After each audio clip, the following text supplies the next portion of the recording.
If you're out of the loop, Painkiller was a boomer shooter originally launched in 2004 that saw several expansions to the game up until 2012. Each and every expansion bounced around to a new developer, but originally this was a People Can Fly title, the same team that went on to make the OG Gears of War. While Painkiller never quite caught on like Gears, or some other franchises that it's clearly heavily inspired by, it's still a pretty iconic, beloved franchise with a lot of die-hard fans. It was cool then to see that after lying dormant for so many years, the series was getting relaunched/rebooted in 2025 at the hands of Anshar Studios, who mostly notably worked with Bloober Team on Layers of Fear. Let me get this out of the way early. I'm not totally interested in reviewing this 2025 reboot through the lens of the 2004 title at all. To me, this is a reboot from a new team, and I'm going to treat it as such.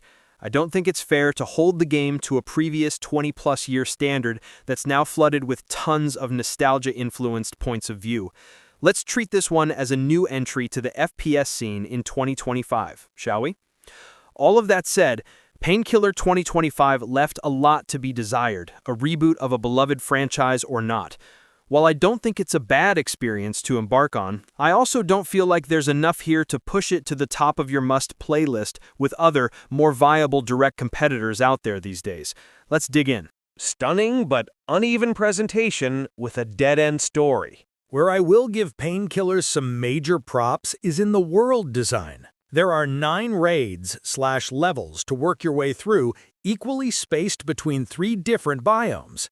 These places look amazing and have a premium-feeling sheen with every design and art direction choice clearly extremely well thought out. You're stuck in Purgatory, lodged in an attempt to stave off Azazel, the fallen angel's demonic forces, and Nephilim, who are in the middle of a hostile takeover.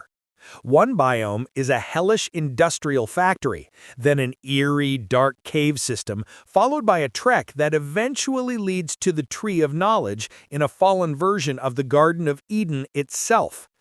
Everything looks amazing and is thoroughly disturbing enough to make the former youth group kid in my past wonder if he really should be experiencing such demonic visions. From there, the story itself is passable, but never actually feels that interesting. This is a co-op shooter, featuring 4 stock characters, each with a different, unique background. There's a guy that fought a demon in a pharmacy, a former hired gun of the creator, a half-demon, half-human reverend, and another woman who used to be a queen or something. I don't really know. Basically, everyone is in Purgatory for some random reason, and the angel Metatron has roped you into fighting off Azazel's forces as a way to expedite your sentence. But is everything truly as it seems? Of course not.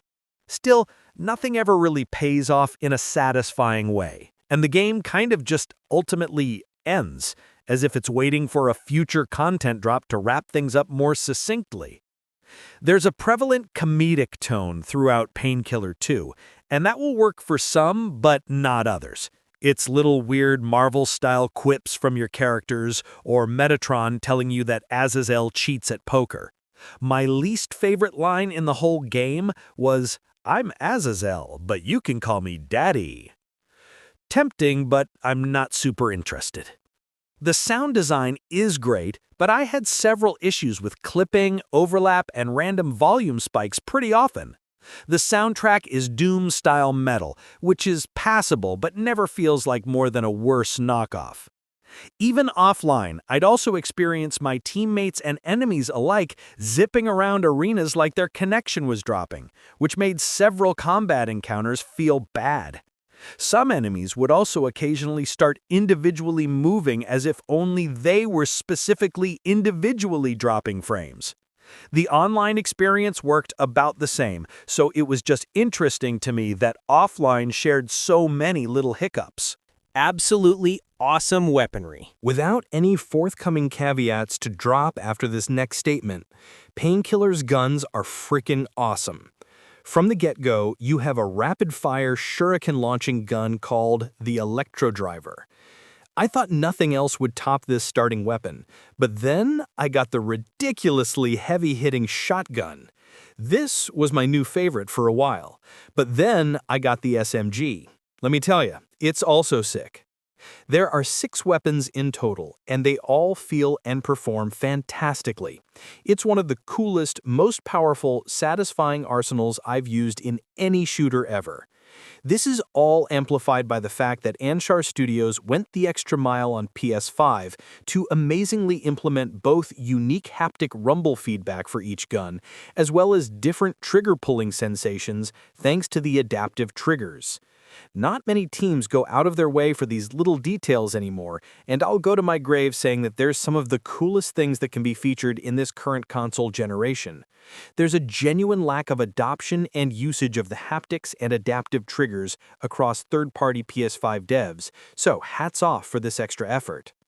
Every firearm also has customizable alt-fire and proficiency upgrades you can unlock once you hit certain performance thresholds.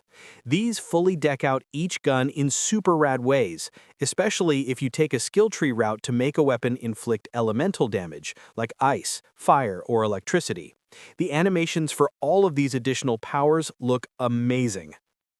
Painkiller's guns are freaking awesome. And don't even get me started on the designs of the weapons themselves. They all look incredible, with some weird melding of steampunk, gothic, and sci-fi all somehow working together at the same time. This results in some of my favorite-looking firearms in all of gaming, truly. I have no notes nor complaints about the weaponry available here.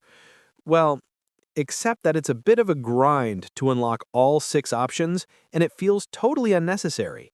I really can't wrap my head around the need to lock 4 guns behind in-game currency paywalls, except for trying to keep players in the game longer to keep unlocking more options. The problem is, it all just takes too long, and there's not enough actual content to make the grind worth it. Not enough variety.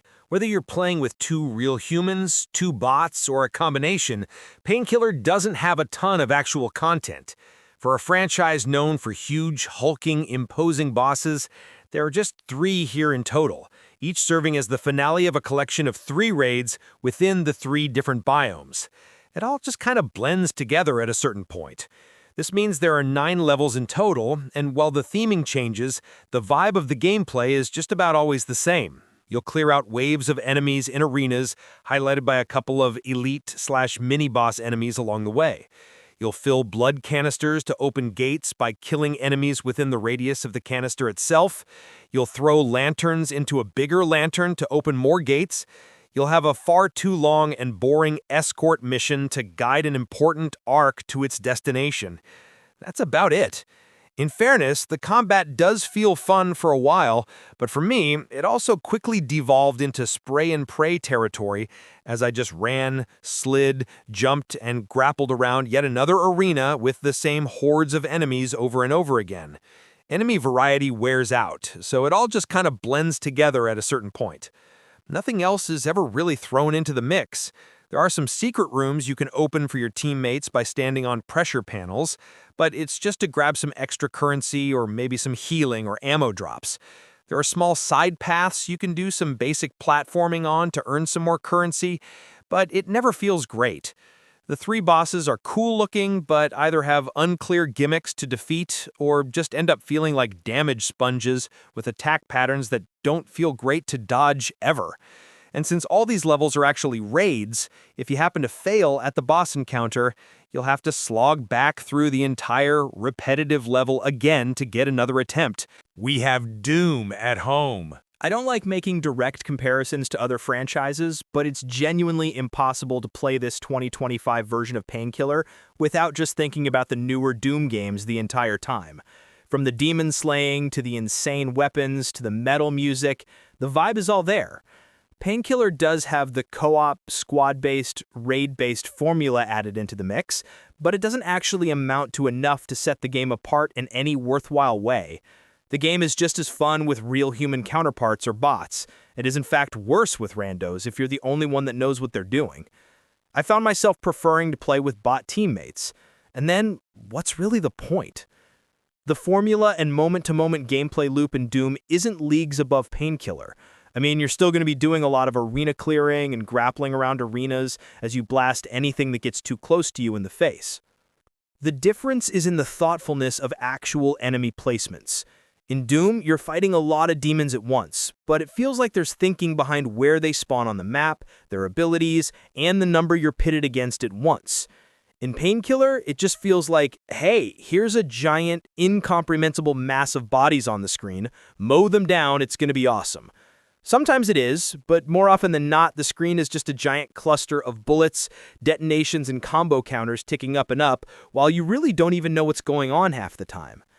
Aside from the truly stellar guns and some of the awesome-looking locations, Painkiller is going to be a complete victim of comparison. It's not doing enough to stand out on its own, and it ends up feeling like we have Doom at home, just with a few people along for the ride this time. Closing comments. Painkiller has some truly incredible weapons and powers, but not a lot to do with them. I saw everything the game had to offer in one sitting, and while there is replayability, the repetitive and boring objectives prevent me from wanting to keep going. The game looks awesome, but falls into generic territory in several ways, while also adopting a lot of that Marvel-esque vibe we're all tired of. It's reductive to say, but we already have Doom at home.